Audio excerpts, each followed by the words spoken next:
Hi, I'm Ann Sims. I'm the absentee and provisional supervisor. A lot of people wonder what happens to the provisional ballots once they are received back into our department. That's where my department steps in. We research, we verify the voters' information to make sure that their vote can be counted. Hello. If you've been chosen to be a provisional judge, this video is for you. It will go over procedure. When you arrive in the morning, supplies will be with the voting location manager in the supply trunk. The trunk will contain a few items that I will go over now.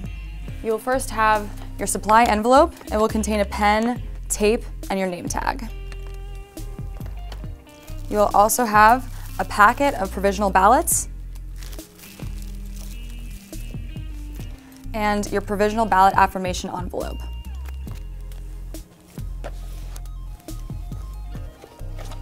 You will have also a blue binder here, an envelope for the soiled and defaced ballots. You will also have your signs and your canvas bag. The last thing that you will have is your tablet.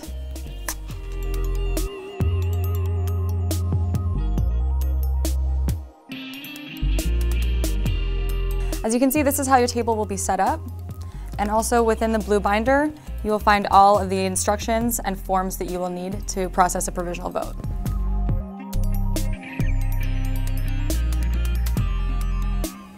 Okay, so this voter has no ID. It'll say ID method no ID at the bottom here.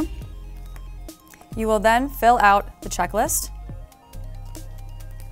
We'll take the slip here and tape it to the top of her provisional ballot affirmation envelope.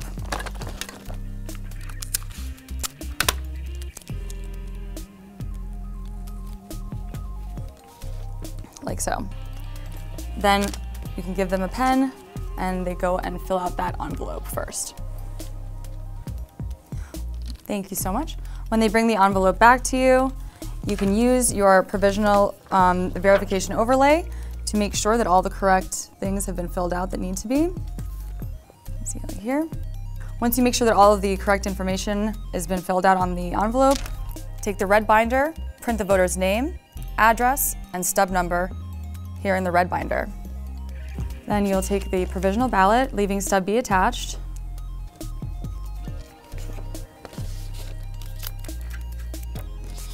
and give it to them to go vote. When they're finished, they'll fold the ballot in half and slide that inside the provisional ballot and seal it themselves before returning it to you. Thank you very much. When she returns it to you, you make sure that the ballot has been folded in half and put inside the envelope and that the voter has sealed the envelope. You place the provisional affirmation envelope into the yellow canvas bag.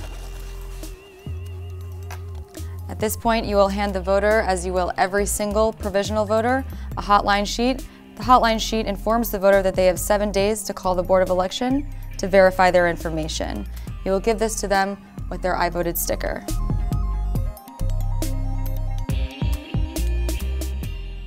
Okay. For this slip, it says provisional here and no other reason is listed. So this means that she was flagged on the e-poll book and must vote provisionally. It might be because she has requested an absentee ballot and has not returned it, for example. So in this case, you'll also need to fill out a provisional ballot affirmation envelope. You will then fill out the checklist, and we will still tape this to the back.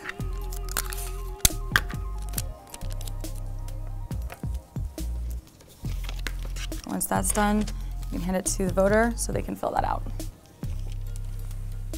Once the envelope is filled out and returned to you, you can use your provisional verification overlay to make sure that all of the correct information has been filled out. Take the red binder, print the voter's name, address, and stub number here in the red binder. You'll then issue the voter a provisional ballot. Like this. You'll keep stub B attached and leave stub A on the bottom of the ballot. You can give it to the voter so that she may take it and vote. Thank you very much. When she returns it to you, you make sure that the ballot has been folded in half and put inside the envelope and that the voter has sealed the envelope. You place the provisional affirmation envelope into the yellow canvas bag.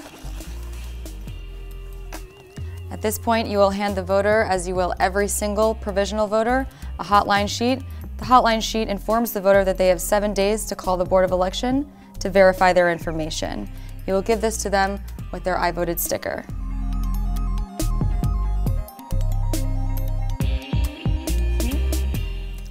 Okay, so in this case, the voter has changed precincts and has not updated her registration within 30 days of the election.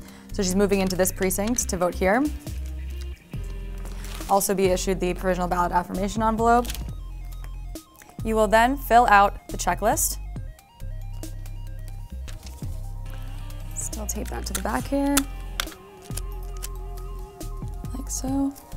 But because she has to, she's moving into our precinct, she's also going to have to fill out a registration card with her new address on it. So you can put that with the envelope for them to fill out, like so. Thank you. Once she returns the envelope and the registration card, both filled out, you verify that the information is all here. You can use your overlay again to ensure that everything has been filled out correctly where it needs to be. And in this case, because it's a new address, you'll have a red binder for the change of address people who need to be listed here. So you'll write down the name, the new address, the precinct that she's voting in. So in this case, it would be BRT1 here, and then the stub number as well of the ballot that you issue them. You then issue them their ballot, again, keeping stub B attached and leaving stub A on their ballot for them. You'll keep their, once they go to vote, you'll keep their registration card on the table here so it can be attached to the envelope once she put the ballot in the envelope and sealed it. Okay, once she's sealed her ballot, folded and sealed it inside the envelope, you'll then match the envelope to the registration, the correct registration form, and paper clip that to the front here, like that. Then you'll take it and put that as well inside your canvas bag. At this point, you will hand the voter, as you will every single provisional voter, a hotline sheet. The hotline sheet informs the voter that they have 7 days to call the Board of Election to verify their information. You will give this to them with their I voted sticker.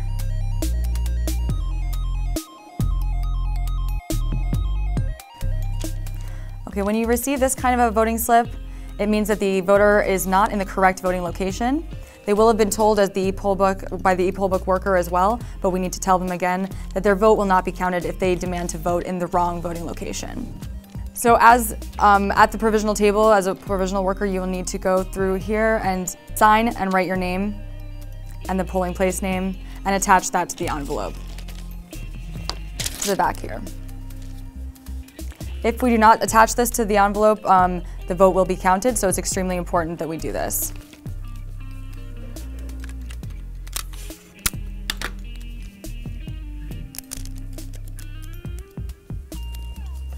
Okay. And fill out your envelope here. Once you receive their envelope back, you can issue them a provisional ballot, leaving stub A attached as always for provisional. Go vote.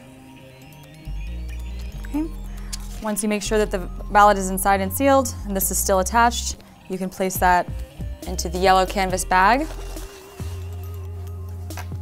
At this point, you will hand the voter, as you will every single provisional voter, a hotline sheet. The hotline sheet informs the voter that they have 7 days to call the Board of Election to verify their information. You will give this to them with their I voted sticker. At the end of the day, you'll take some of your supplies, including the canvas bag,